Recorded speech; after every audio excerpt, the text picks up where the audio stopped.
This has been a very rich experience. We've heard voices speaking out of their own lives, their own experience, their own struggles, their own insights, and have had these Indigenous voices paired also with non-Indigenous people who have been committed to these very same issues.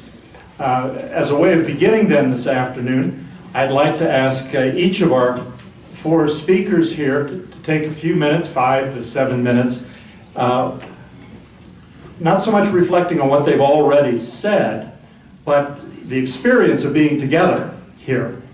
What other kinds of insights have come to them or struck them especially in the interchanges we have had here together? Eva, could we begin with you, since you were, I think, the first to speak? You can just speak from there if you like. I was struck by a number of things, particularly with, what's his name, the person from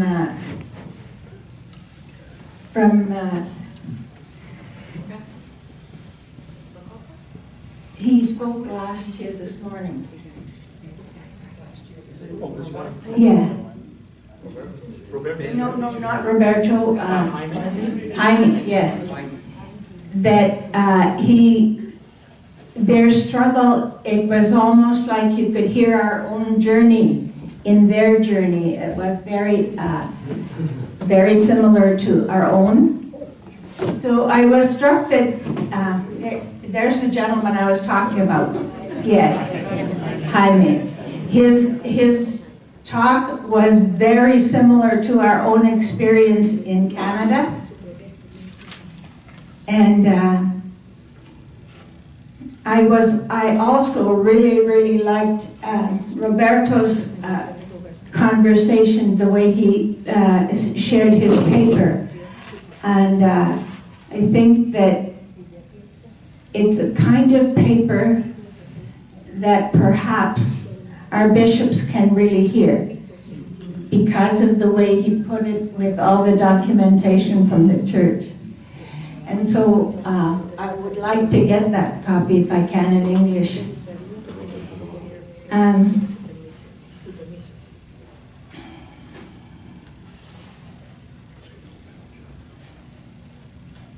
I was familiar with Pedro's work because he came to Canada and worked at our conference. So I found that, I found it very good, but I also found Jorge's very good. And I think that Jorge might be the next one to come to our conference. Did you hear that, Jorge?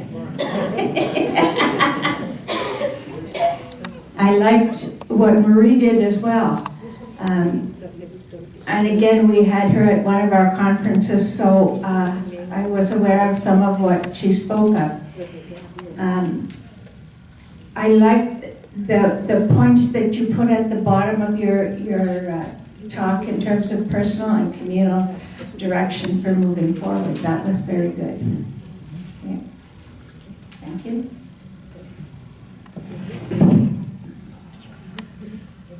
Since you concluded with some comments about Marie's presentation, Marie, would you like to go next and say a few words? Thank you.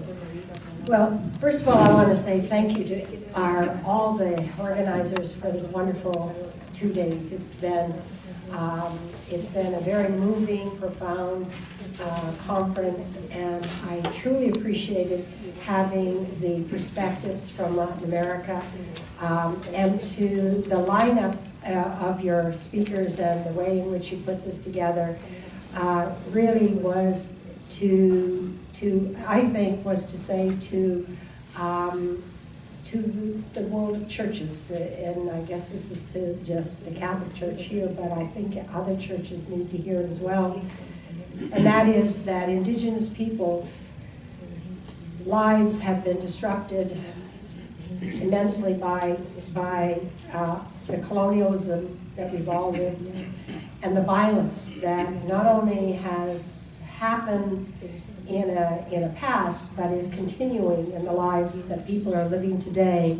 Those who are still fighting for their lands, fighting for their livelihood, fighting to retain the elements of the things that are most important to them.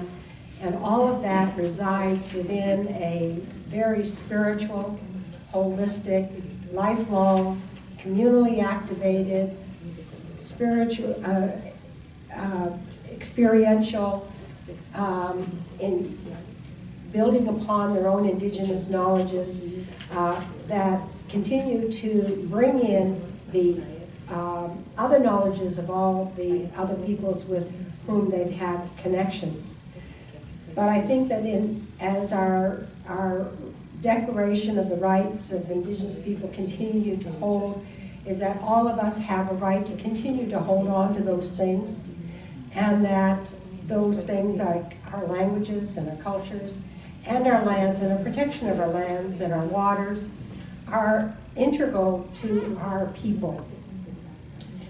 And we need to have the support of all the churches and organizations to make sure that the world understands that when we stand up for our pipe, when we stand up as water protectors or mountain protectors as the Lakota did, or as land protectors, or as those who are trying to hold on to their particular knowledges related to items that are still held by museums and other, even Catholic organizations. For the Catholic Church still holds our wampum belts in their possession.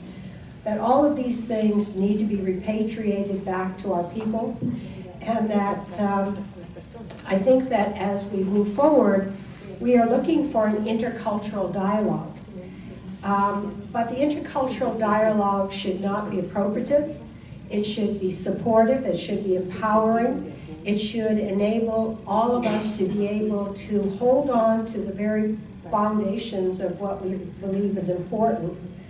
But I think that the Indigenous people have got something that the world has yet to hear, and may be a foundation for a global reconciliation with their land, with their water, and with the peoples as well. I'm delighted that I had this opportunity to hear of the Bolivian, the Mapuche, and the Chile, and the various groups of people, for it gives me hope. It gives me a sense of profound commitment to make sure that the people who I come in touch with, the Indigenous people through my networks, will hear of it and will be able to draw strength from it. Thank you. Thank you, Marie. Let's turn now to Latin America for comments and observations. Just getting our bill up here translated in place. Okay, very good. Okay. Roberto. Sí, gracias. En primer lugar, bueno, también me sumo a los agradecimientos que se han hecho a la organización, a la invitación y a todos los presentes aquí. I want to add my thanks to those that have already been offered to the organizers of the conference. Y también quisiera decir que en cuanto se refiere, decía Eva, al pedido, y también me han preguntado vosotros de los artículos de la ponencia, en los pueblos indígenas no hay derecho de autor, ¿no? O sea, el autor es la comunidad, ¿no? Y si algo sirve para construir vida, comunidad, relaciones auténticas, pues bienvenido sea. I'm not sure I heard that. El pueblo indígena no tiene derecho de autor, dijo? Okay. The community. Okay, so what's that? Yeah, right. There's no kind of single author. Nobody speaks for the indigenous community all by themselves, right? Entonces, pues, solamente que escribir a los organizadores que lo envíen el texto, y si alguien necesita otros textos que yo tengo publicados, pues me escriben y yo se los mando vía email sin ningún problema, con gusto. Okay, yeah, he had to skip over parts of his paper, so if anybody wants a copy of his paper, just write him and he's happy to send it along. Ya, tres cositas que yo quisiera decir en estos minutos que tengo aquí disponibles. Okay, he wants to say three things. O tres ideas. Lo primero, me parece la importancia de recuperar lo que se habla, lo que se dice de iglesia autóctona. Okay, the first thing is that he thinks it's important to recover this idea of an indigenous, autochthonous church. Una iglesia autóctona en proceso de transformación permanente y con sujetos nuevos emergentes. So an autochthonous church that is always in process. Tal vez recuperar también la experiencia que ya tenemos en América Latina. Hay muchas experiencias, pero dos quisiera señalar, ¿no? And recover the experiences that we have in Latin America, and he wants to talk about two of these experiences in particular. La experiencia de la diócesis de Chiapas, que aquí ya escucharemos tal vez mejor después, y la experiencia en Riobamba, en Ecuador, con Monseñor Proaño. Samuel Ruiz y Monseñor Proaño me parece que son dos figuras para releer hoy. So the experience of the Diocese of San Cristóbal de las Casas in Chiapas, and the experience of the Diocese of, is it Riobamba? Riobamba. Yeah, okay. Y aquí en ese proceso, poner al centro siempre me parece la primacía de la vida. Creo que ese es el centro de nuestra experiencia. So we want to put the primacy of life at the center of this experience. Que significa, desde el punto de vista indígena, narraciones, trabajos, celebraciones, vida cotidiana, sueños, fiestas, etc. Which entails, I'm not sure I'm going to get all of them, but celebrations, narratives, daily life, what did I miss? Parties. Yeah. La vida. Lo segundo, cómo hacer teología, cómo estamos en este momento queriendo hacer teología. Me parece que de la vida surge la reflexión de una teología en América Latina que era la liberación, después liberación integral. Me parece que hoy tenemos que pasar a una ecoteología integral. So he wants to start with life as a source of doing theology and move from a kind of liberation theology to a kind of eco-theology. Y que ahora también recupere las voces y las participaciones activas de las particularidades, de los sujetos nuevos. And recover the voices of particularity, of new subjects. El protagonismo de los nuevos sujetos, ¿no? Indígenas, afros, mujeres, jóvenes, niños, migrantes, en fin. The protagonist of, to make protagonists out of the marginal new voices, new subjects like women, children, migrants, indigenous peoples, and so on. Y cómo estos protagonistas nuevos interactúan entre sí. And how these, the voices of these new protagonists kind of interact with each other. Entonces toda teología se vuelve a su vez interteología, escucha, diálogo. And so theology becomes intertheology, a kind of a theology of listening and dialogue.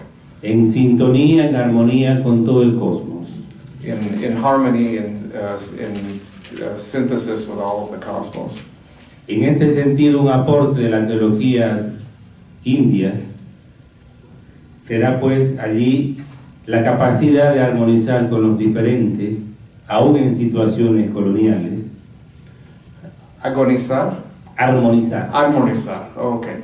And so harmonizing with the experiences of the indigenous communities.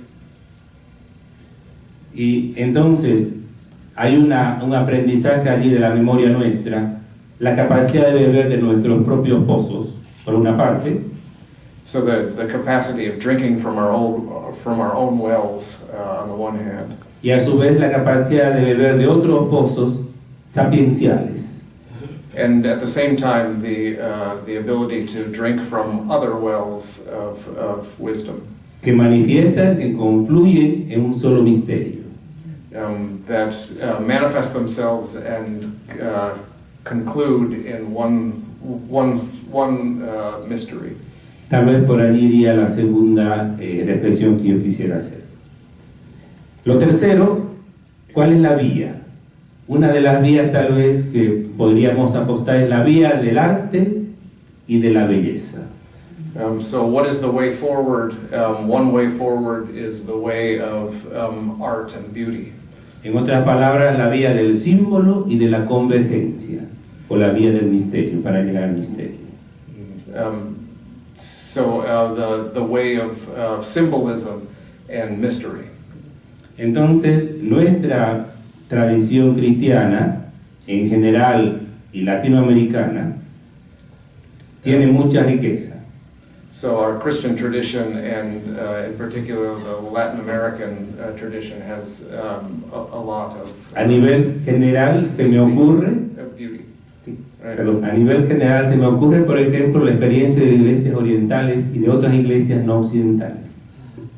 And we need to look towards the churches of the East and other kind of non-Western churches, Donde el símbolo, la narración, las celebraciones tienen mucho más presencia en la vida cotidiana. where the symbols and the narratives and the images of have a lot more central importance. Y a nivel particular, me refiero a América Latina, indígena, experiencias también nuestras de estos 500 años, se me ocurre, que lo que conozco más, como las reducciones franciscanas y jesuíticas. And in terms of our own particular tradition of the Indigenous Church in Latin America, he's thinking in particular of the Jesuit and Franciscan reductions. Como ejemplo, hay mucho más, ¿no? As an example, there's much more. Donde hubo personas allí, indígenas y de afuera, que construyeron con creatividad una nueva vida y nuevas teologías. Indigenous people kind of constructing a new life and a new way of doing theology. Tal vez convenga profundizar y recuperar estas experiencias. So it might be possible to kind of recover these experiences. Okay, thank you. Muchas gracias, Roberto. Pedro? Buenas tardes. Good afternoon. Sin duda que este despertar de los corazones que estamos hablando aquí nos va a llevar a tomar nuestro propio camino como pueblos originarios. So without doubt, the waking up of our souls, of our hearts here is going to lead us on new paths as indigenous people. Los indígenas quienes hemos aceptado al Evangelio, a la fe en Jesús, tal vez nos toque una tarea de diálogo profundo entre las dos espiritualidades que no deben pelearse. The indigenous people that have decided to follow Jesus, I blanked on the second part of it, sorry. Need to enter in a dialogue of the two I need spiritualities. to, oh right, yeah, sorry, yeah, need to, yeah, thank you. Need to enter the dialogue of the two spiritualities without losing them or without allowing them to kind of battle against one another. Y creo que es lo que más se escuchó aquí, porque los que estamos aquí somos personas que ya somos cristianos. And this is what I heard here, because most of us are Christians. Pero también tenemos que tomar en cuenta que hay una gran parte de nuestros pueblos que quizás no tienen pensado en ser cristianos o cristianas. But we have to recognize that there's a large proportion of our communities that have not entertained the possibility of being Christians. Y que también están en el camino de un despertar profundo para retomar nuestra propia espiritualidad originaria. And nevertheless, they are on an important road to recovering our own aboriginal spirituality. Y para estos dos caminos, yo creo que la invitación grande para nuestras iglesias y también para nosotros que somos ya parte de esas iglesias, que somos ya cristianos, necesitamos aprender de la humildad. So the invitation for these communities is to learn from one another in humility. En que no existe ningún camino de espiritualidad universal o absoluto. There isn't any universal or absolute road toward spirituality. Y que todos nos necesitamos para crecer en el conocimiento de ese Dios de la vida y que habita en el corazón de todos y todas. And so we need each other in order to grow in the knowledge of this one God that loves us all. También constato pues en el compartir que en este despertar necesitamos como pueblos indígenas trabajar en hacer que sanen nuestros corazones, sane nuestra mente, se libere nuestro espíritu. As Indigenous people, we have to recognize that we need to heal our hearts, heal our minds, and free our spirits. Porque en nuestras venas, en nuestra sangre y en nuestro corazón se guarda una memoria de dominación, de aplastamiento, de negación. Y entonces eso duele, sigue doliendo todavía en el corazón nuestro. And so in our hearts and our veins and our blood, we continue to carry this history, this memory of domination and oppression. Y necesitamos pasar tal vez un tiempo en que sí necesitamos mucho que los de fuera expresen nuestra voz y que como pueblos indígenas hoy digamos nuestra propia palabra y nuestro propio pensamiento. Es decir, decir nuestro propio pensamiento. And so we might need to pass through a period where we need people from outside of the community to express our voice, and we ourselves also need to express our own way of thinking on these issues. Y a la par de este caminar, necesitamos también que la iglesia institución trate de trabajar, de superar esa mente y ese corazón colonizador que piensa llevar a Dios donde no está. And we need to, as a church institution, to overcome this colonizing mentality that we have to take God where God isn't. Y es aquí donde, aquí con el compañero Roberto, que está más en los espacios del diálogo con los obispos. Es decir, sí necesitamos seguir abriendo espacios de diálogo necesarios como este y con la jerarquía, pero mucho más importante es la construcción de procesos desde los pueblos. So it's important that we have spaces like this of dialogue and dialogue with the hierarchy, with the bishops, but it's even more important that we open up spaces of dialogue amongst the people themselves. Y entonces es aquí donde dice la invitación del libro sagrado Popol Vuh, dicen los abuelos que los dioses se juntaron. And this is what the sacred book, the Popol Vuh, says, that the gods all got together. Se encontraron y se miraron. They got together, they met, they looked at each other. Compartieron su pensamiento. They shared their thinking. Y juntos decidieron hacer que amaneciera. And together they decided that it would dawn. Y nosotros somos sus hijos e hijas. Aquí estamos escuchándonos. Aquí estamos también diciendo nuestra palabra. Y aquí estamos también construyendo algo que necesita mucho este mundo que está en desorden. Necesitamos poner orden en nuestro corazón y en nuestra sociedad. Okay. And we are children of these gods, and here we are listening, and we need to deliver this word to a church, a world that's in disorder. Muchas gracias a todos y todas por aguantarnos toda esta palabra. Muchas gracias. Thanks to us.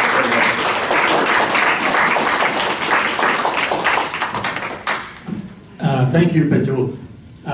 In listening to all of you, a couple of things struck me, if I may kind of send them back to you once again.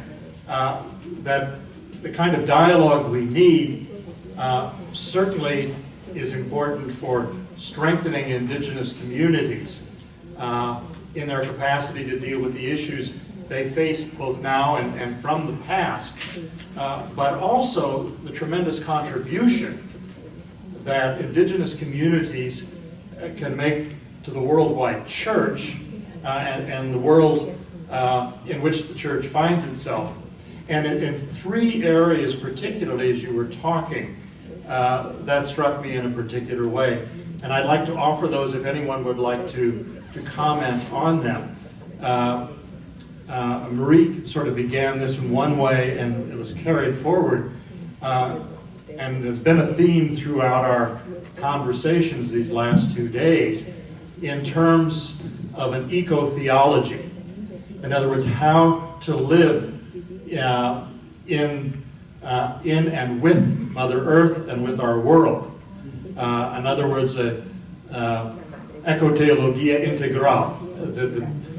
That this is something that Indigenous communities can take leadership for the rest of us in terms of addressing these kinds of questions.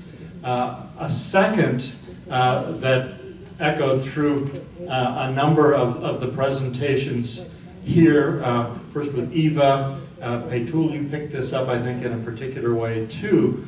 The importance of, while we talked a lot about religion, it's really spirituality, you know, the lived way of living with the Creator, with Mother Earth and one another, particularly in a world in which the connections are being so much shaped by the mercantile world of globalization. And you go to parts of the world like China, where people are hungry, deeply, deeply hungry for a spirituality. And the wisdom of Indigenous traditions is something that could revitalize the whole quest for spirituality in so many other places, I think, as well. And the third area that struck me from what was spoken of here, and I think all four of you addressed this in an important kind of way, Indigenous communities carry many wounds. Wounds from colonization, wounds from the effects of colonization, the colonization of the mind and the heart particularly, so this gets transmitted to next generation even without the colonizers overseeing or supervising this. That in a world that is so deeply wounded in so many ways, how you have been able in your struggle to deal with wounds is something that will be immensely helpful to other communities around the world. So those three kinds of contributions that struck me from the conversations in these days, but especially from the comments that have been made just now. So, you know, again, towards an integral eco-theology for the survival of the planet, a deepening sense of spirituality, and a point that is made that these spiritualities need to be in dialogue with each other because they need to learn from each other.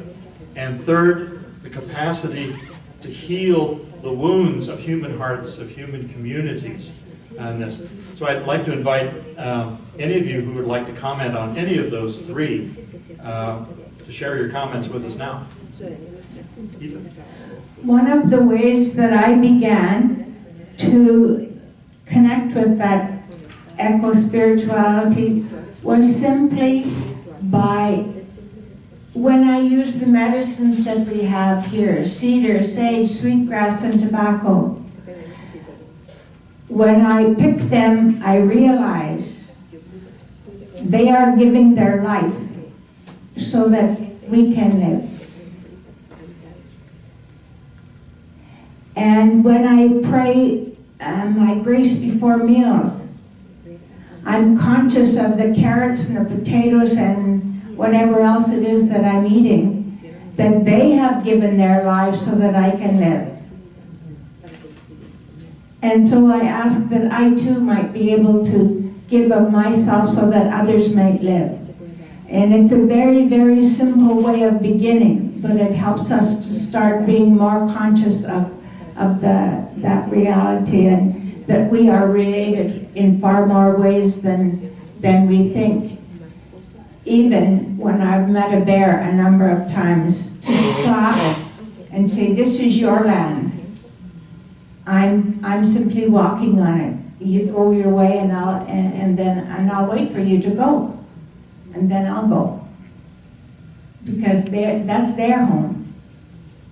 And so that's the way I have done that particular spirituality. One of the things that I forgot to mention was that I think we have a big responsibility to help to teach our own people the UN Declaration on the Rights of Indigenous People, because that document doesn't mean anything until they start acting on it as a people. And I think that's an important aspect that I forgot to mention, and to say thank you to our organizers. Thank you. Thank you, Eva.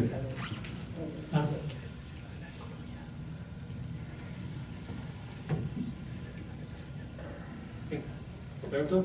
Sí, parto de la tercera pregunta, o sea, ¿cómo curar aquellas heridas productos del pasado, ¿no? So I'm going to start from the third question, how do we heal the wounds of the past? En América Latina distinguimos entre colonización y colonialidad. In Latin America, we distinguish between colonization and coloniality.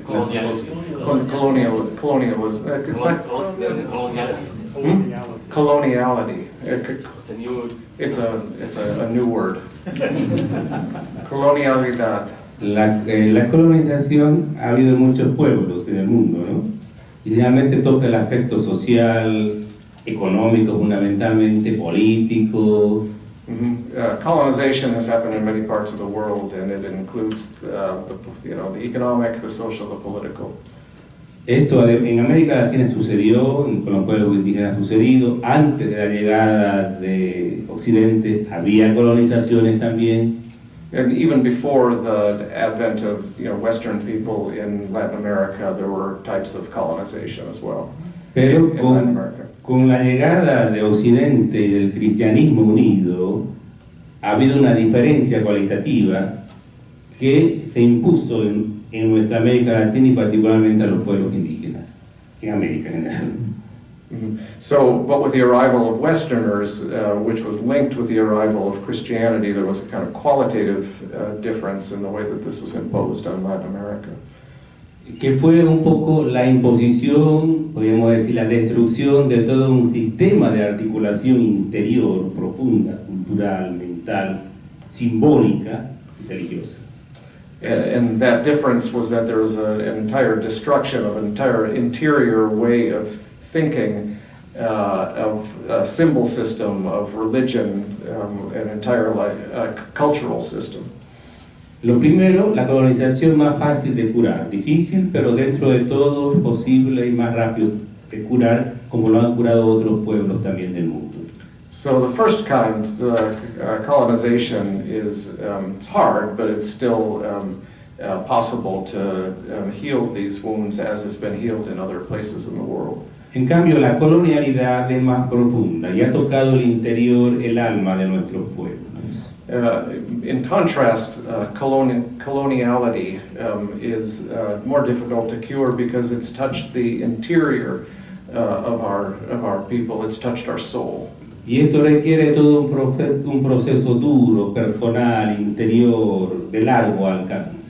And so this is much more difficult, it's much more interior, and it's going to take a much longer road to heal it. Recuperar nuestros símbolos, mentalidades, afirmaciones nuestras, eso no es tan fácil.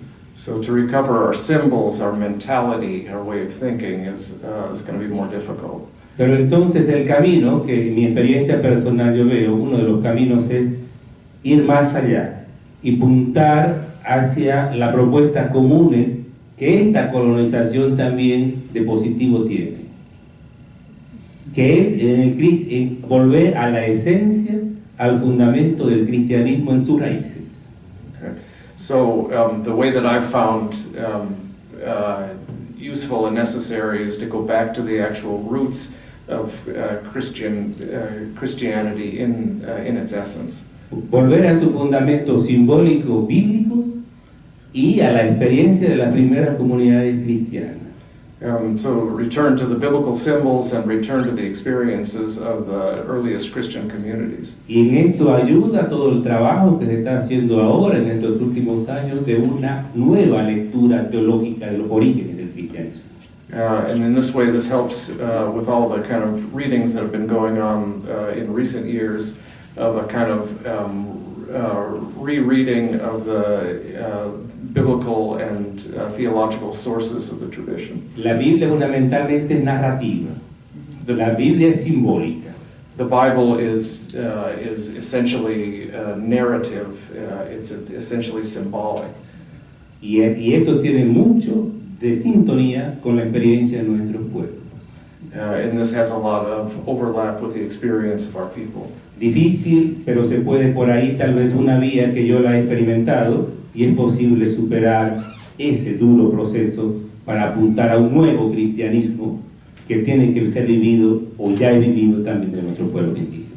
So it's difficult, but this is something that I've experienced in my own life. This is a way of leading towards a new Christianity in a way that's healing for our people. Hay más cosas, pero quiero dejar la palabra a mi compañero. I have more to say, but I'm going to let Pedro speak. Bueno, una experiencia que estamos haciendo en Chiapas, veíamos que muchas cosas que no está sanada en nuestro corazón como personas, la reflejamos también en conflictos en la familia, en la comunidad, en nuestras organizaciones. One of the things that we've realized in our experience in Chiapas is that a lot of the things that haven't been healed inside of us are manifest themselves in the community and in the family. Muchas de las emociones de coraje que tenemos hacia un sistema que domina también tiene su historia desde ese aplastamiento de los pueblos. So a lot of the experiences of courage, coraje, anger. Oh, okay. Enojo. In Mexico, it means anger. Okay, a lot of the anger that we have towards the experiences of domination then manifest themselves in our emotional lives. Por ejemplo, mucho del miedo que traigo en mi corazón de acoger o recibir mi misión de ser guía espiritual de mi pueblo es porque mi bisabuelo fue asesinado. So a lot of the fear that I have in taking on this position of being a spiritual guide for my people is because my great-grandfather was killed. Entonces, trabajar esto, trabajar nuestras emociones, pero trabajar las historias de dolor, de heridas, de espinas en el pasado, y también llorarlo, ¿por qué no? Es válido llorar, porque generalmente nos han enseñado que los hombres no deben llorar. So to work on these emotions, to kind of work them out, you have to work through all of the pain of it, the espinas, the thorns of it, and to cry it out. We've been told that men aren't supposed to cry. Reconocer que también en esa larga historia de nuestras familias en el pasado viene una herencia tan profunda, una herencia de fuerza, de dones, de sabidurías, de luces que vienen que necesitan ser retomados para alumbrar nuestro camino de hoy. So in this long and difficult history, there is also this inheritance of courage and fortitude and what did I miss? He said 4 things, and I got 2 of them. Wisdom. In order to kind of light the way before us.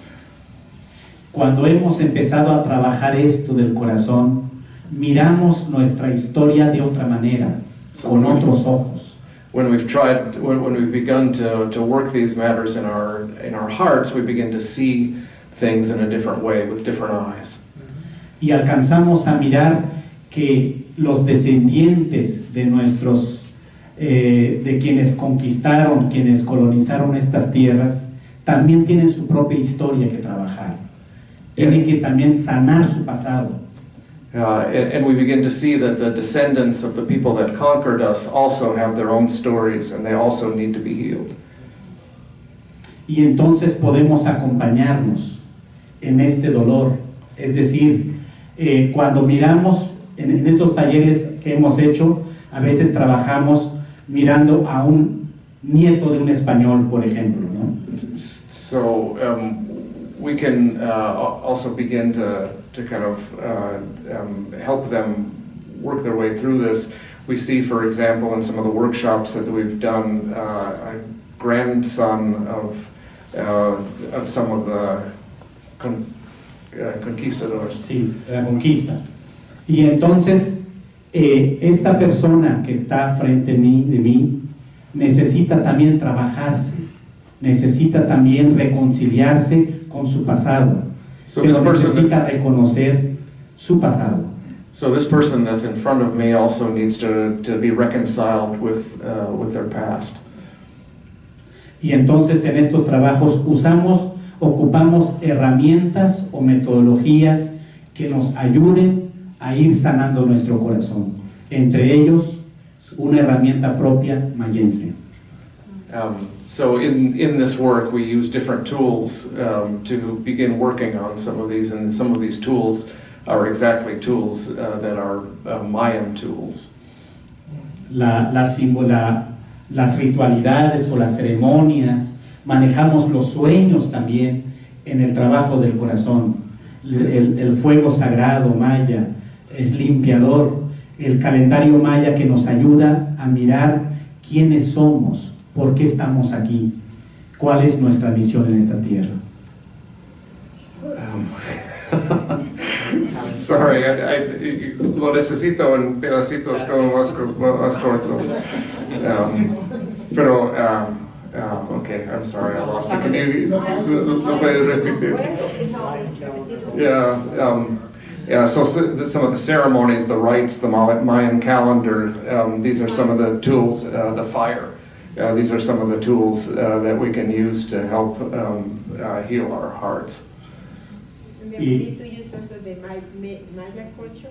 You said we need to look at that.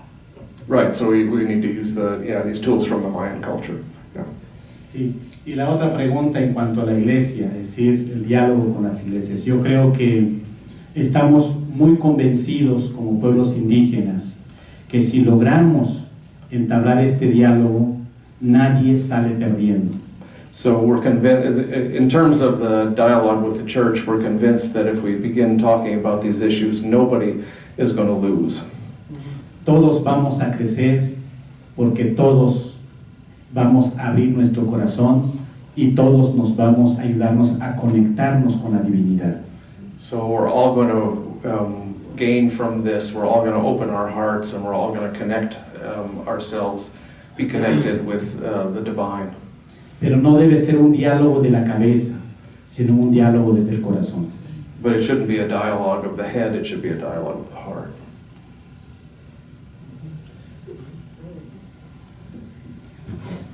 How do you go? It's last when you've got all of that.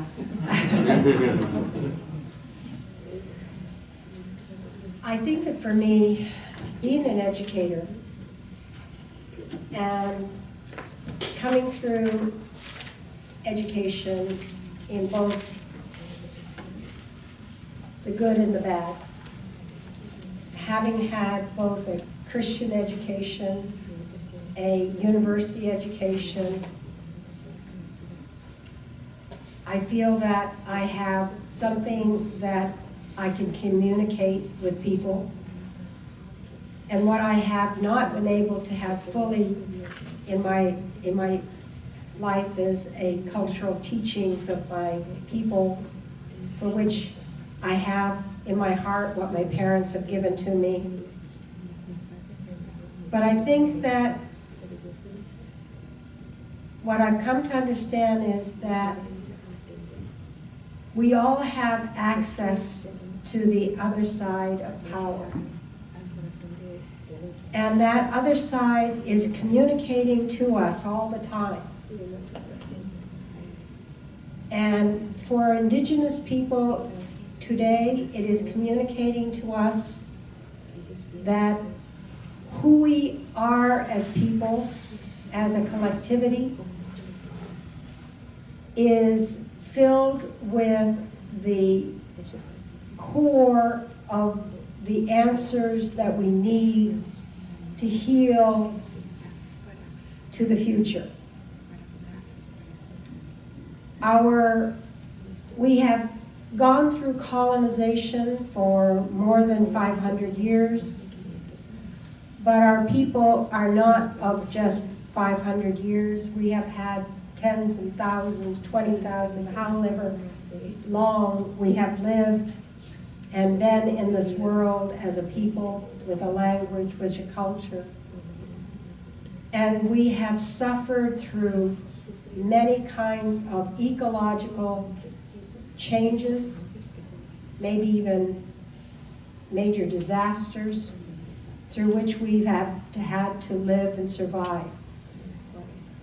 That resilience lives within our hearts, within our minds, and within our traditions, so that when we don't have a great deal of materialism, we do have a great deal of community, of sharing, of love, of family, and we protect each other. And we also work on protecting everything that we need to survive. When 9/11 happened some years ago, I worried because of all the stories that people told that our water was going to be polluted, that our food was not going to make it across the border, that the trains were going to stop, that, you know, it was just going to be one layer of disaster after another.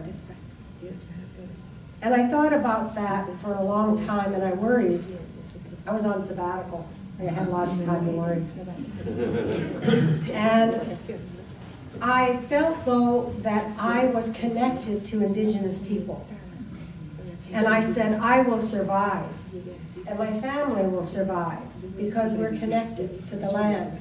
And they know how to survive, and they will continue to survive.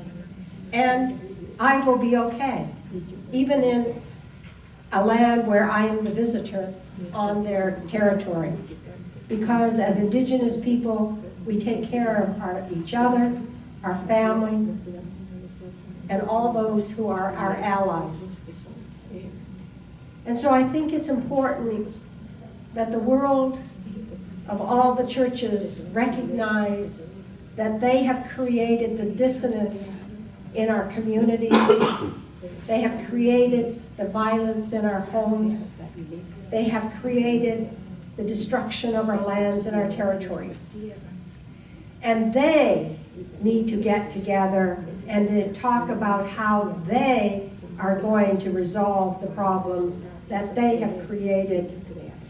And we will try to recover and strengthen ourselves recover and strengthen our spiritualities that are connected to our land, to our people, to our children, so that we can continue to survive. And when all the rest of the world has connected themselves up, hopefully you will be our allies and we will take care of you too.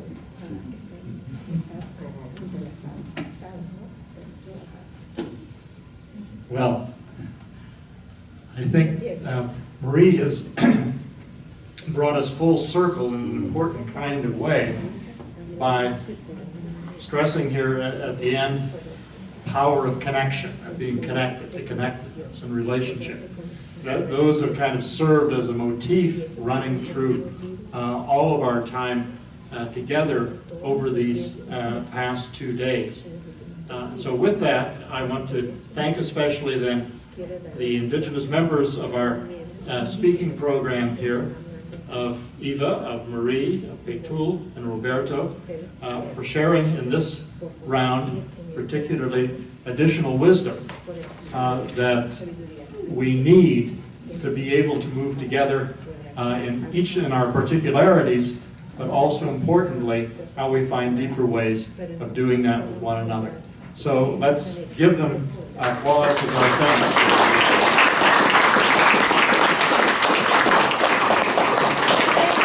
I'd like to express something on behalf of my family, who are the colonizers, and all of us here who are the colonizers and who have benefited from taking, benefited materially from the suffering of your people. And I just want to offer my sorrow and my apologies. And thank you for being so willing to embrace me and open your heart to me and to all of us and to Christianity, for goodness sake, that has done so much harm and has so much riches to give too. So thank you.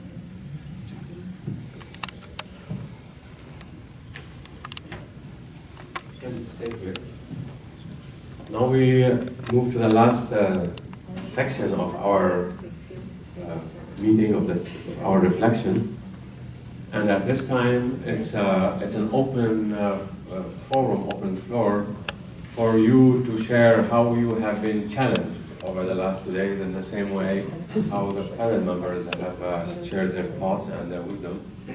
And while you were thinking about this question, I will share with you a little bit how I have been challenged, and we can go from there. We'll try to make it, reasonably brief so that we can have a few people who talk. I feel as if I read Marie Battiste's mind before she spoke last, because I wrote my notes before. So I didn't, it's not only a reaction to what she said, it's also my thoughts. I've been challenged very deeply by what I heard, particularly by the fact that I keep hearing again and again people like Eva and Pedro and Roberto in particular, because they are working within the Catholic Church, about the difficulty of being in the church as Indigenous. So I keep asking, so what's wrong? How come after all those years and decades of the new awareness, gradual awareness, it's still again and again, it's so difficult, and still again and again people like our panelists who in many ways represent a much broader Indigenous population in the church. So where exactly is the problem? Where is it? Like I'm really, as a theologian, I'm trying to, have been working on this question for a while and continue to work.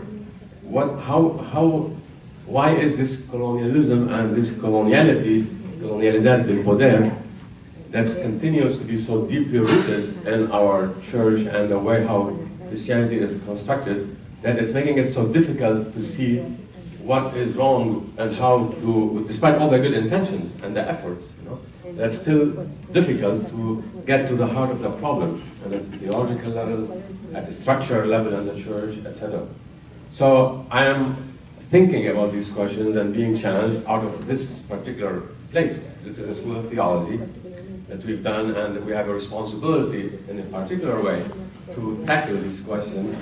And our department the Intercultural Studies who really supported this conference very strongly is committed, and the whole school is committed, and are quite a few members of our faculty here, to work these questions, but it's really challenging to get out of this coloniality mode where we still so many layers to unpack, and so we have a lot of work to do. I can't say a lot more, but I wanted to be brief, and that's how I feel I've been challenged as a theologian from this particular place. The mic is open. Please feel free to say something and try to keep it brief. First of all, thank you to the organizers. This event was very well conceived, which is something that, frankly, I didn't expect as much, and so I come, very, very happy. The format of the two different kind of frames of reflection, everything was wonderfully done. So thank you to the organizers. Amazing.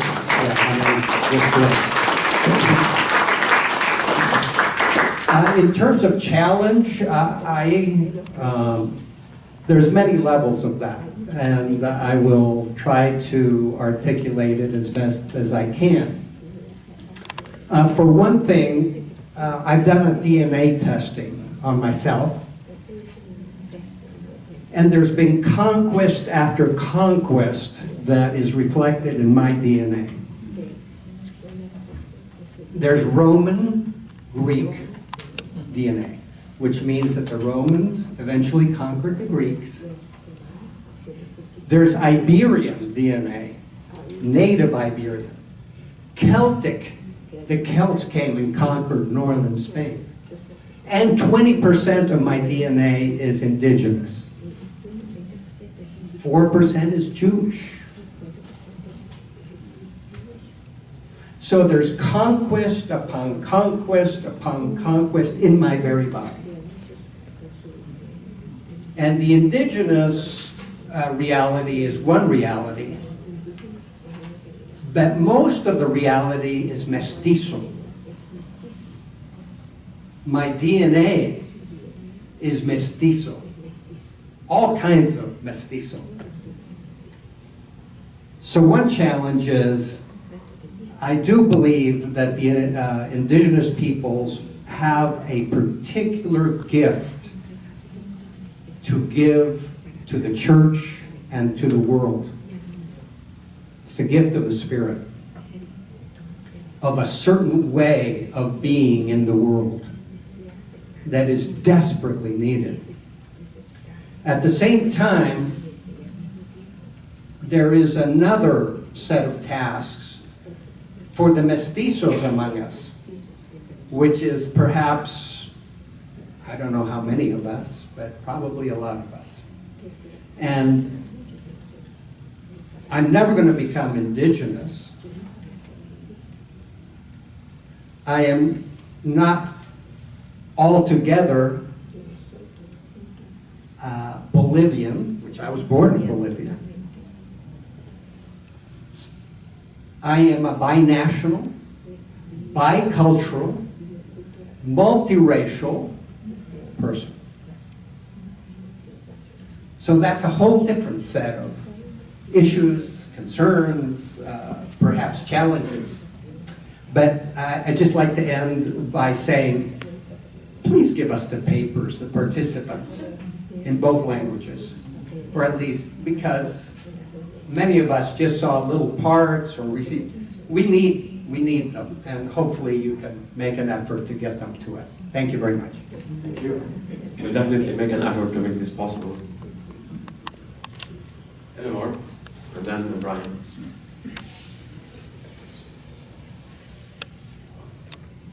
I want to thank you all very much. I received something I didn't anticipate. Oh, sorry.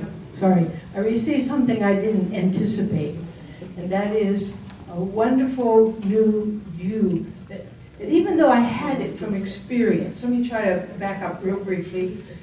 many years of experience of going to the reservations in South Dakota and listening to the people about their experience, observing their experience, being challenged because of who I am, and really taking that challenge and also being converted in many ways. Understanding God in different ways, understanding who I am in different ways. All of those things happen, but I didn't ever really receive what I received in the last 2 days, and that is a new look at theology. And that helped me so tremendously, and I'm waiting for the papers also, because I couldn't read that fast, and my Spanish is un poquito is un poquito. So the challenge is now to read what you have written and understand it in a new way, and to do my best to also continue in whatever ways I can, individuals or groups or whatever way, to spread the message in the way that I need to. Thank you. Thank you. So this is a challenge to all those who presented to send us their revised papers as quickly as possible so that we can meet the other challenge.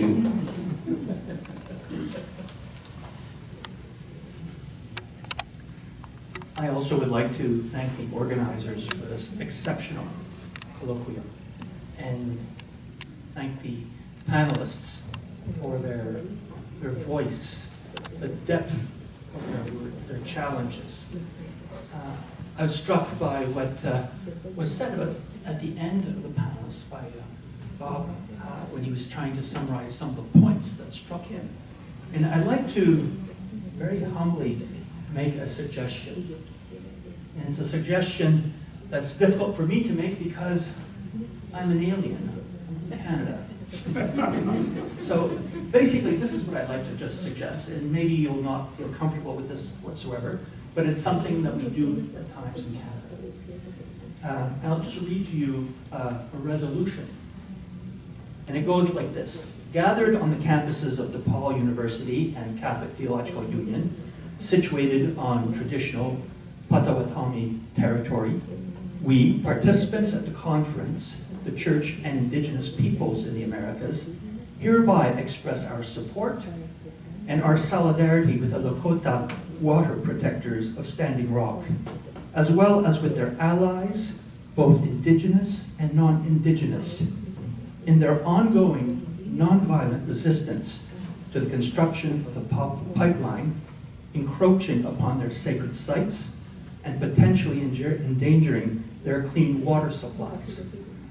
It's something I'd like to put forth. I don't know if this particular assembly would be willing, ready, and able to give their consent to such a resolution. And I would suggest that this resolution would be sent to Chief David Archambault, who's the head of the Standing Rock Lakota Band Council, and also to Bishop Kagan, who's the Bishop of the Diocese of Bismarck, North Dakota. So it's a suggestion. I'd like to put it, well, it'd be better that it be a resident of the United States put it forth. It must not, I think, I have to respect that I'm not a Canadian, I'm not an American, and this is something that's within, you know, the Union, and it should come out of an American's voice as both proposers and seconders. Would you mind typing this later in an email and sending it to us, and then we can circulate it and see who would like to sign on it, and it will go in our name as a participant. That is one avenue, but the thing is, would you lose thereby the sense of the assembly and the position of the assembly? Is there a priori agreement to such a resolution? I think that's an important point. Okay. I think Ryan's suggestion is very good. Several times at this conference, it's been said, you know, words are fine, but there's time for action. Yeah. And I think for him to type it up and the email, hell, it'll just, you know, it'll just disappear. I think if we can do something, you know, just you're in charge here, but I think if we could do something now to act on this brilliant suggestion. Any other? I don't see the problem with just kind of circulating that handwritten petition, and people, and anybody who would like to sign it, and then kind of send it off from here. So to whom shall we send the email from Brian with the text? No, I think just before people leave, just What you're suggesting was I could rewrite this. Right, but I mean, just like the old-fashioned way, everybody who wants to sign it can sign it and write their name on it. And then you can type up a version of it afterwards, but before we leave here, anybody who wants to sign it can sign it. That's it. I agree with this, but I'm an Aline too. I'm a drawing compatriot, but I would add that disseminating this this declaration would be important too, that it could be sent to some medias, and I think especially to the National Catholic Reporter, because he was very silent about this. So that's my suggestion. Yeah. Yeah. Thank you. Thank you. Just a comment about that. I read last night that there were 500 clergy that showed up, 600 clergy that showed up at the pagoda. Yeah, so that was quite interesting. And I feel really challenged, I guess, too. When I hear what's happening in Latin America, the bishops' conferences, the ones that are focused on indigenization of theology and social justice, and even in Chiapas, just being down there to somehow get the North American, or at least the Canadian bishops, more involved in this area. I know when we did our directions for our Indigenous ministry and the Elders Dialogue, there was no bishops at the Elders Dialogue. There was one that popped in for a while, and at the directions for Native ministry. So we, I mean, good things are happening, but we've got a long ways to go in terms of involving the Canadian Church in this.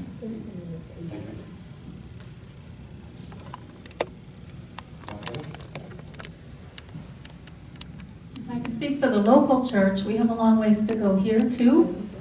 Because we're at the point in this area where almost half of the Catholics are Latino, and many of them are undocumented, so they don't have very many rights in this country, and so it's difficult for them to organize to gain the power that they ought to have. But I like what Pedro said about people needing someone else to be their voice until they heal enough to be their own voice. And I think that's what we need to do.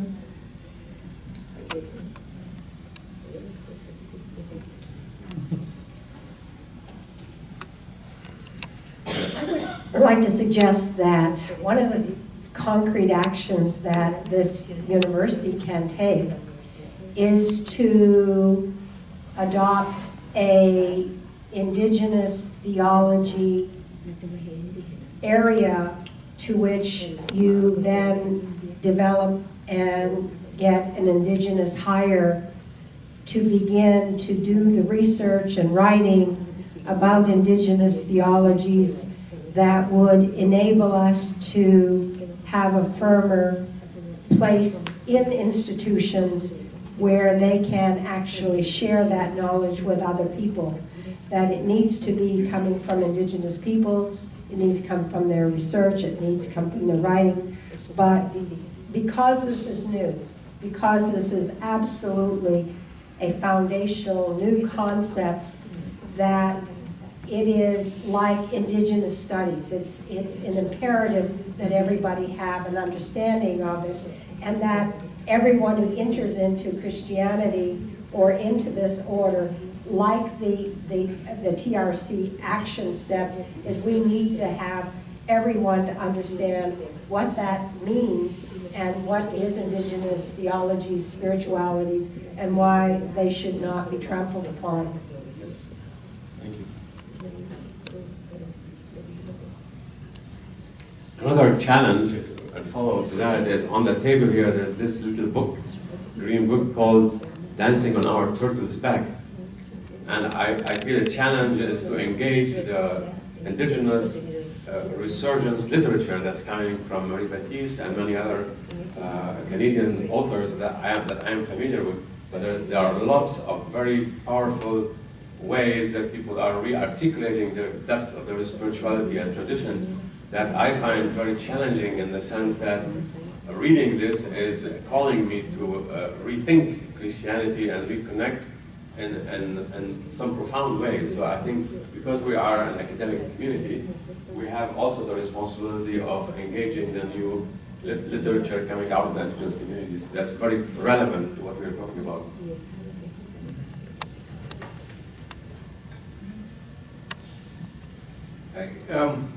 In some ways, I'm kind of moving backwards because we've kind of gotten on to talking about what we can do here, but I want to ask a question of the panelists, and it's a question that's been kicking around in my mind over the last couple of days, and that is on the subject of change within your communities.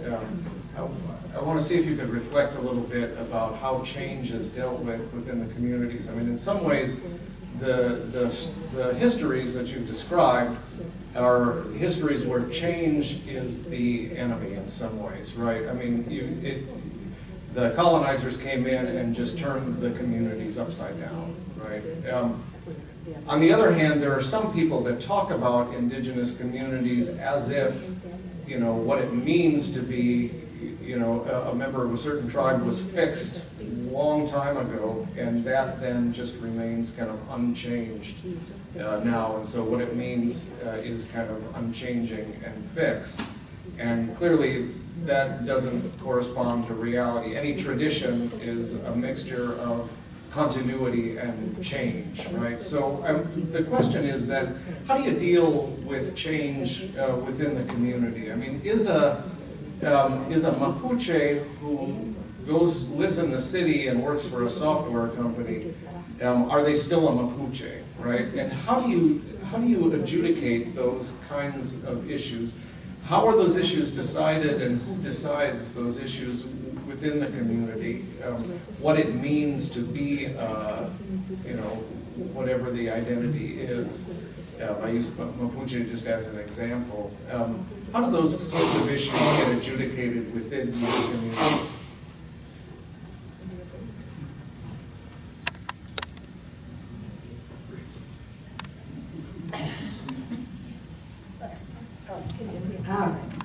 Well, I would say that change is constant, and that in all of my experience with my people is that we have lived through and gone through multiple changes throughout the millenniums. And how we deal with it is that there's always a community that is disrupted by people who leave, but that in the same way that I left my community, I came back, and then we left and came back. It's been a back and forth. But you maintain your relations, you maintain your connections within the community, and the transitions are less difficult. It is more difficult for those who have lost their identities and lost their languages, or lost, I would say, had their languages stolen from them and their communities taken from them. Children who are who have been scooped up by the 60s, children who are now continuing to be scooped up by the welfare systems, and they are the ones who are out there who are lost. And those are the ones that we have. Cindy Blackstock, you know, speaks about constantly about how the government and the society around us must be conscionable about protecting our children. So I would say that part of our change comes from our continuing to help our children, whether they are members of the community who leave and go to school and come back again, or whether they have been scooped out of our community or in prisons and have to find a way after that. I think that there is a continuing relational relations that continue to govern how people come back and in and out of the community, including those who are friends of ours that come into communities, they have to come in through a door. And that door is through a family that brings you in, and then you are treated widely to the same kind of hospitality as they would give that person. So I think it's relations, and that's what keeps our people resilient, is to ensure that our relations are wide, protected, and governed by love. I was going to try to respond. I'm not on the panel. But I guess in the role that some of us have had in the conference, it's been very helpful. In my years of experience in the Andean world, and especially among university students, in Puno, Peru, where I lived and worked for many years, 70% of the students come from indigenous rural communities. Yet, where they're the first ones in their family to go through the educational system. And they're negotiating many different worldviews. They're in touch with their ancestral roots, yet the university system is the epitome of modernity, mostly the negative sides of modernity, and they're exposed constantly to postmodernity and all of the technological revolution. But yet I have seen there a sign or a glimmer of hope, perhaps, in that they're able to navigate there. They're able to synthesize, and they're able to do it, maintaining their roots in the communities, and at the same time living in a wider world in dialogue with that. I think the metaphor that helps us understand this is roots and wings, alas y raíces, that allow us to be rooted in a community and a tradition, and yet to have those wings to take us to other worlds and to cross other borders, cross other horizons, and to be able to, again, create something new. And that is happening, I think. Maybe quietly or not, but that's a challenge, I think, from here in this. Not to lock anybody into one worldview, but to see that it's such a plurality of worldviews that our younger indigenous people are encountering every single day. But I think it's a sign of hope. Other people on the panel? Yeah. I think that one of the things that has supported us from time immemorial is our gift of adaptability. And we didn't lose that. We still have that gift of adaptability. So it's going to continue no matter how long we're here. Thank you.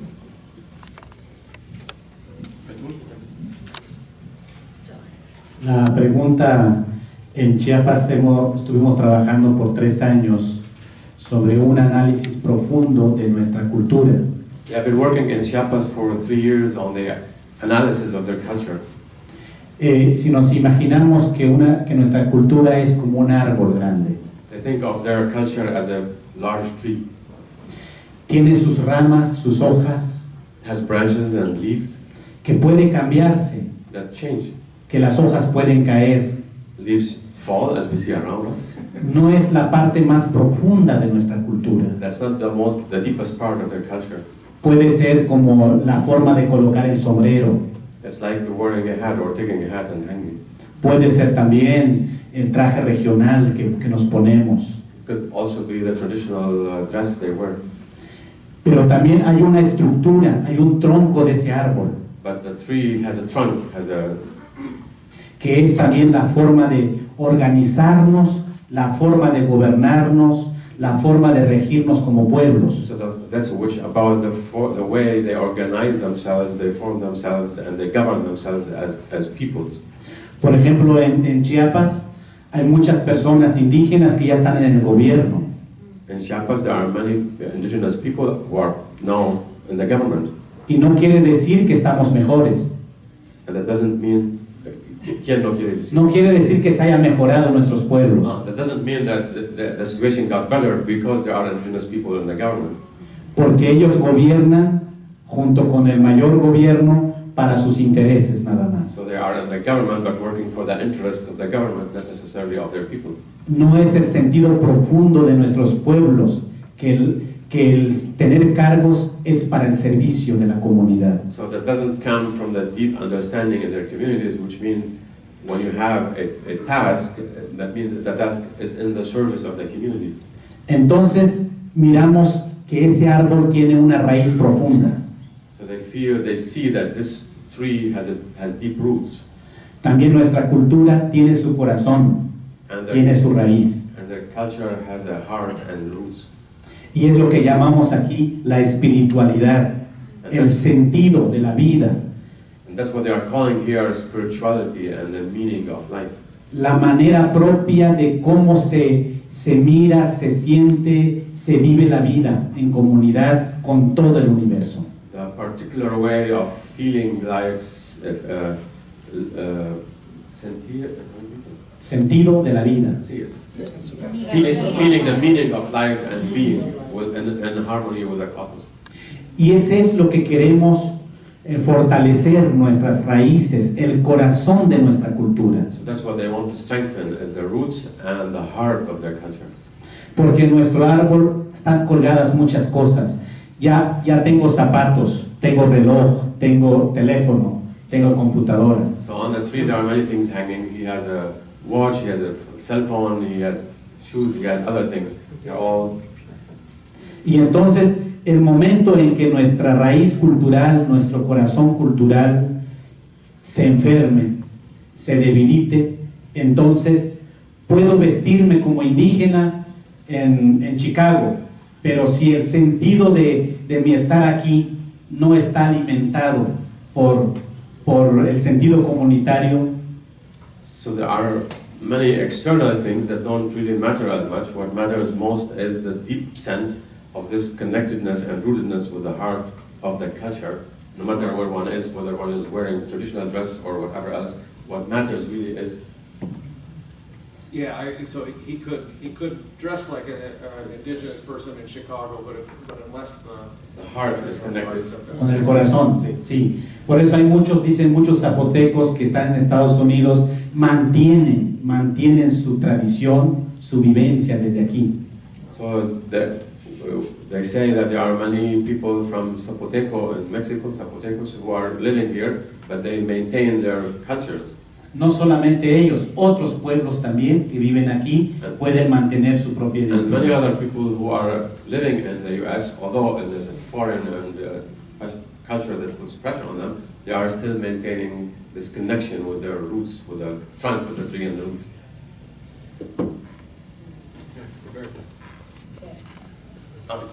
Después de Roberto. En esa línea, yo creo que el tema entre continuidad e innovación, y continuidad y cambio. Perdón, Iván, ¿verdad? No, después. Perdón, ¿puede repetir la primera? Y yo creo que ese punto, que era la pregunta, ¿no? O sea, entre tradición e innovación, continuidad y cambio. So this point about tradition, continuity, change, and aunque es cierto que ahora la sociedad y el mundo contemporáneo se dice que está un mundo acelerado, un mundo en constante transformación, es verdad. So now in this world that we feel everything is accelerated, the pace of life is very fast and changes fast. Sin embargo, yo creo que tenemos que aprender cómo nuestros pueblos han vivido este proceso de continuidad y transformación durante muchos siglos. So we need to know that our peoples have lived through this change and continuity for many centuries.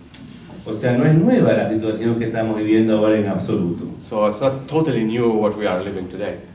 Entonces, el camino para esa pregunta es volver justamente a lo profundo, simbólico que hay en la experiencia cultural de nuestros pueblos. So the answer to this question is a return to this symbolic and the deep thing that's at the core and heart of the culture. Solamente un ejemplo, en Bolivia, en el mundo andino, o sea, son pueblos que tienen siglos de culturas, ¿no?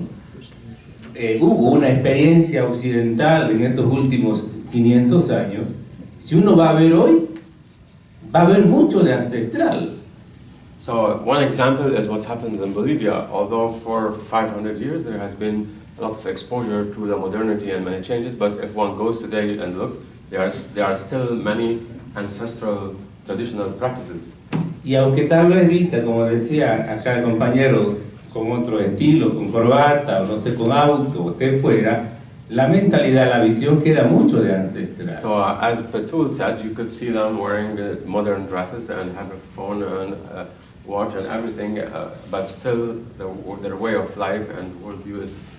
Y si uno va a Cochabamba ahora, por ejemplo, va a ver que en los pueblos, en la ciudad que ha crecido, que es moderna supuestamente, hay muchas tradiciones religiosas, celebraciones que son antiguas. So if you go to Cochabamba today, you could see many modern features of life, but there are also many religious and cultural practices that are traditional, ancestral. Y que tal vez sean expresiones exteriormente cristianas, entre comillas, pero en la profundidad es mucho más andino. And you might see also many practices that might appear as Christian from the outside, but in its depth, it's also Andean, culturally Andean. Entonces conviene preguntarse cómo el mismo pueblo, a pesar de los siglos, va resignificando sus propias tradiciones, va innovando y va conservando de algún modo su respuesta a la vida. So the question becomes, so how do these people who go through these changes and keep adapting and going back and maintaining these cultural roots in the middle of these changes?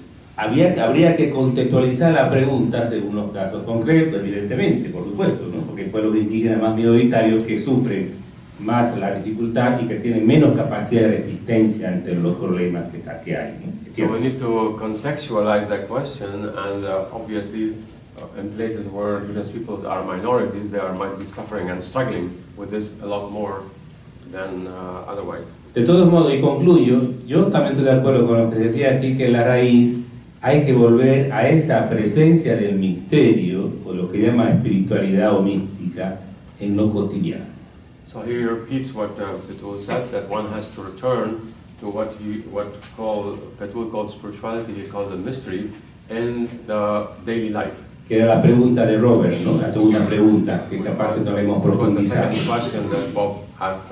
Hay una frase en Bolivia que fue el título de un libro hace 25 años. There's a phrase in Bolivia that's the title of a book from 25 years ago. Que dice así, a ver si la puede traducir al inglés.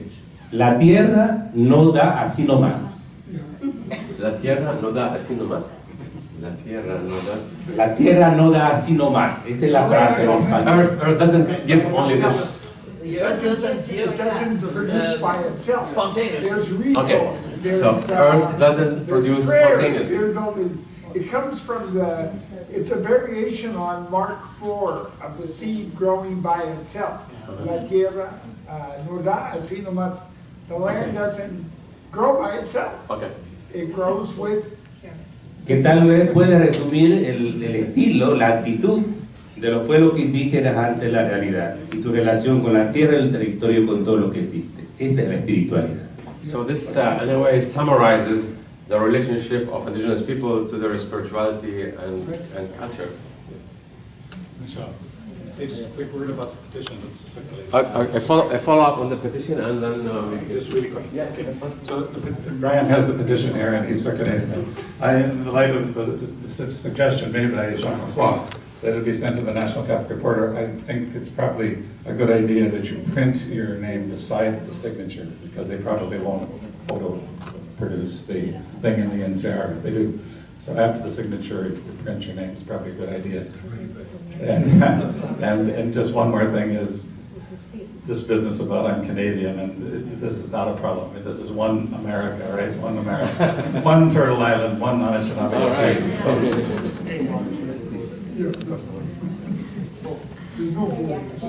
Buenas tardes, si me ayuda a traducir al inglés porque no, mi inglés es malo. So, good afternoon. Bueno, Mi nombre es Blanca Alta. Her name is Blanca Alta. Yo vivo aquí en Chicago. Soy ecuatoriana, indígena. Hablo mi propio idioma también. El español bien, el inglés un poquito. Pero ahí estoy, aprendiendo. So she lives here in Chicago. She is from Ecuador, and she speaks her native language and a little bit of English. Yo quiero más bien compartir mi experiencia sobre el tema de identidad. So we'd like to share her experience on the question of identity. Ya, cuando yo vine de Ecuador para esta misión, vine cargada de ilusiones, de sueños también, y vine cargada mi maleta de vestimenta, que es esta. Entonces, para mí, esto constituye mi fortaleza. So when she came from Ecuador, she brought with her dreams, but also brought a suitcase that has her traditional dresses and which strengthens her. Ya, aquí en Chicago viven personas que son indígenas también de mi pueblo y de otra parte del Ecuador, de dos pueblos diferentes. So there are people here in Chicago from Ecuador who belong to her people and to other indigenous peoples. Ya, yo pienso que lo que encuentro es tanto en mi comunidad como en este espacio es que yo lo digo como filosofía andina y por el otro lado el catolicismo han encontrado un espacio de diálogo ahora. Nosotros convivimos en ese espacio. So she wants to share that from her experience of her community and other places, that between the traditional spirituality or way of life and Catholicism there is a dialogue, and they live in this space of dialogue now. Ya, sin embargo, la filosofía andina puede perderse si nosotros perdemos el sentido de comunidad. Para mí esa es la base de la existencia de los pueblos indígenas. So the Andean philosophy is based in the community, and it could get lost if one loses the connection with the community. Ya, nuestros padres nos han, a pesar de que ahora la tierra es muy reducida, tenemos poco acceso a los recursos, en este caso tierra, agua. So even now, if they have less access to land and have less land and less access to water, pero seguimos construyendo nuestros saberes, nos han transmitido sus conocimientos a través del idioma, que pienso que ese es el otro sentido para que exista ese diálogo. so even though they live in this shortage of land and resources, they continue to communicate their knowledges through the language, and this keeps the dialogue going. Ya, seguimos aprendiendo, seguimos, como decía el compañero, adaptando nuevos conocimientos, nuevos saberes, pero en el camino vamos reconstruyendo eso y a veces deconstruyendo también lo que nos han enseñado en la escuela, nos han enseñado en el colegio, en la universidad, y vamos regresando a la tierra, vamos regresando a la comunidad y vemos dónde están nuestras raíces y seguimos, ¿no? So they are constructing new knowledges and new experience as they go along, but at the same time they are also deconstructing some of the things they have learned in school and that need to be left behind. La última idea que... Y seguimos caminando, deconstruyendo ideas y seguimos en ese proceso de diálogo. So they continue on this process of dialogue, building and communicating and also deconstructing. Gracias por la invitación. Gracias para usted. So this is a good time to... I also would like to say a few words of thanks. You thanked us, but I would also like to thank many of you. I know most of the speakers who came, they weren't really looking for more work. They are very very busy people. They came because of their commitment to their cause and to the way how this, and many of us, the organizers, we didn't do it because we don't have enough to do. But we also share the same commitment. So they're all very busy people, like really busy. I know them, many of them personally. And for them to travel far away, they don't need more travel. They traveled a lot for many other reasons. They really came for the commitment and to share this wisdom with us. And I want to say thank you from the heart. Thank you so much for trusting us and accepting our invitation and coming to share your word and your life with us. And so, can we thank them one more time?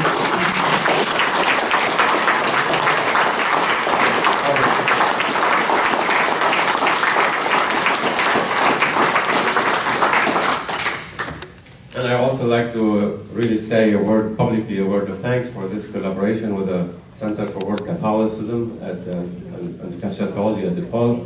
It has been a great opportunity to collaborate in this, and I want to thank in particular Francis and Karen, who are not here, but if you wouldn't believe how many hundreds of hours went into the planning of this. I think they must have worked more than 70 hours this week with all the small details. Many of you organize conferences and events, and you know how much goes into this, but they did this with such a generosity of heart, with such a professional commitment, and with a friendliness, and it was amazing. This morning at 6:30 they were already here preparing. I was trying to see, to be available to help them. I came, they were already here. So this is just a symbolic. So I really want to thank the staff for their commitment to this program and for this great opportunity of collaboration, which has been a pleasure for our institution. We really thank the support we got from you to put this together. So.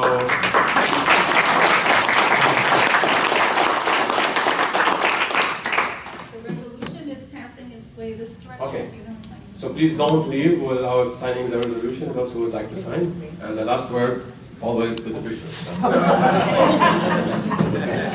Okay, I just got a message saying that the Sisters of Mercy have joined that group at Standing Rock, and other Catholic organizations that signed on, including Columban Center for Advocacy and Outreach, Franciscan Action Network, Leadership Conference of Women Religious, and Marinol Office for Global Concerns.